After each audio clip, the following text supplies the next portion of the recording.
Earth sign, Capricorn, Taurus, Virgo. Kumusta po kayo guys? Okay, so Earth sign, maraming salamat po sa walang sawang pagsubaybay sa ating pong mga reading. And paalala lang po na ang reading po natin ay general reading lamang. So maaari po kayo guys makarelate. Maaari rin naman pong hindi, kaya gawing gabay lamang, okay? So tignan po natin guys, ano bang inyong gabay kapalaran? Earth sign, Capricorn, Taurus, Virgo. Gabay kapalaran. Okay. So guys, meron po tayong the High Priestess. Meron tayong intuition, dreams, illusion. Ayan, may ano. Meron po tayong Ace of Wands. Earth sign. Nakikita ko yung ano mo ngayon. Para bang may mga agam-agam ka. Doubt para sa sarili mo. So, alam mo, ang sinasabi rito, sundin mo yung intuition mo. Okay? Kung nandun ka sa point na parang kailangan mo mag-decide, pakinggan mo yung intuition mo. Pag nagdalawang isip ka, wag mo nang ituloy. Okay? Kasabi nila, pag nagdalawang isip, kasi dalawang bagay lang yan. Pwede maging successful or madalas hindi talaga. Okay?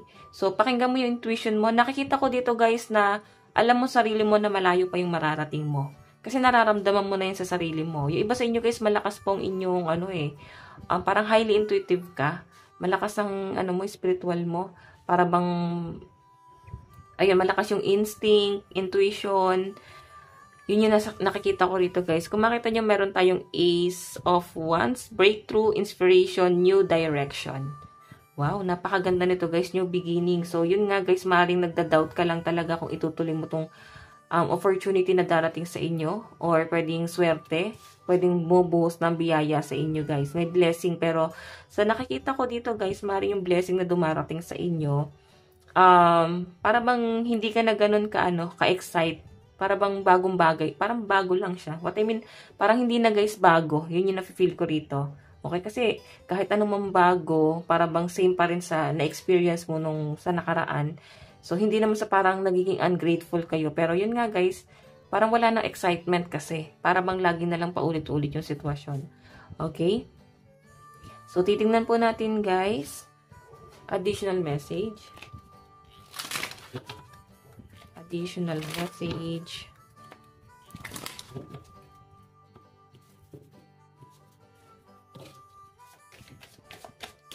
So guys, meron po tayong step up and lead. Ayan, leader type. Ibig sabihin maraming tao ang nakatingala sa inyo. Kumbaga guys, malakas ang intuition mo.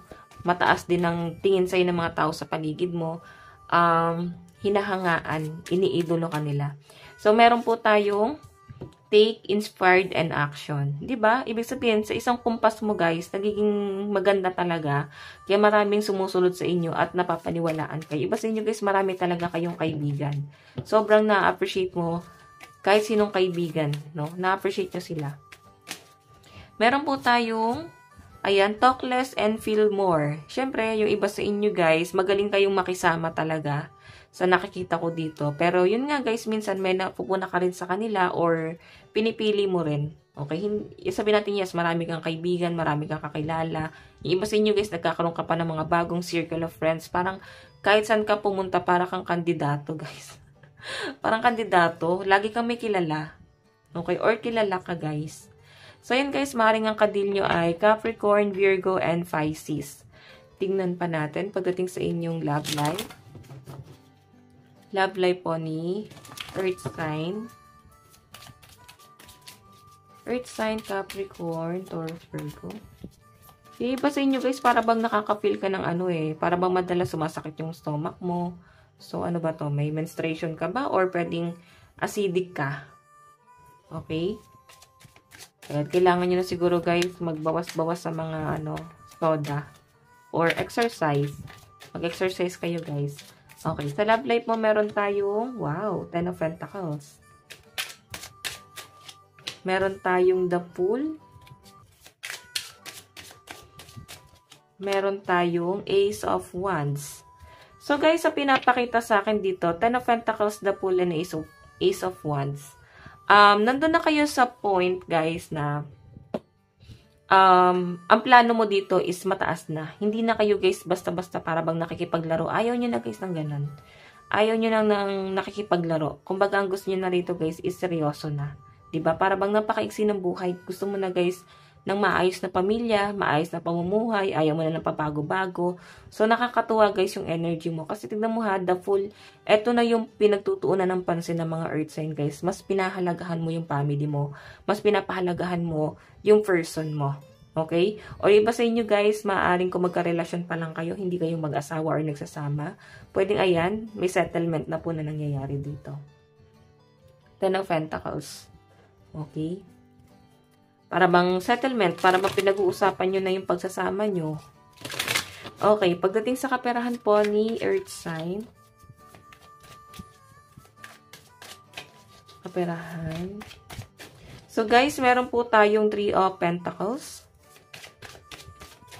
Meron tayong 9 of Cups. Meron tayong Ace of Swords. Ace of Swords. So, ito guys, pagdating sa pera mo, meron ka talagang gustong mangyari. Pero, syempre, kailangan mo pa rin ng tulong ng ibang tao or connection. Okay? Yes, magaling ka naman sa connection kasi marunong kayong makisama. Marami kayong kaibigan. So, maaaring makakatulong din sila sa inyo. Hindi ko naman guys nakita na para bang lalamangan. Kumbaga, may give and take nga rin eh. 9 of Cups, ayan, magagamit mo yung mga connection mo ngayon sa mga plano mo. Ace of Wands, pinag-iisipan mo yan guys. Okay? Or, para bang iniisip mo kung paano mo ima-market. Ganun yung pinapakita sa akin. Okay? So, tignan natin guys ang inyong advice. Advice po ni Earth Sign. Meron po tayong connect with your ancestor. So, kakasabi ko lang sa inyo guys, malakas po ang inyong intuition. Okay? Ayan no? Ito yung mga spirit guide mo. Para bang may mga binibigay sila guys, mga repeating numbers. Ayan, search nyo daw guys sa Google. Or, hindi ko rin kasi alam kung paano nyo malalaman. So, sa Google lang yan. Okay? Search nyo doon yung mga paulit-ulit na number na nakikita nyo. Tignan nyo kung ano ibig sabihin ng angel number na yan. And, nakikita ko, kumukonect sila sa inyo guys eh. So, I think yung iba sa inyo may calling. Okay? May calling na eh, pero siguro hindi pa tinatanggap. Okay? So, ayan guys, ito lang naman po ang inyong reading, Earth Sign. Ayan, so hanggang sa muli, God bless and love you all. Bye-bye po!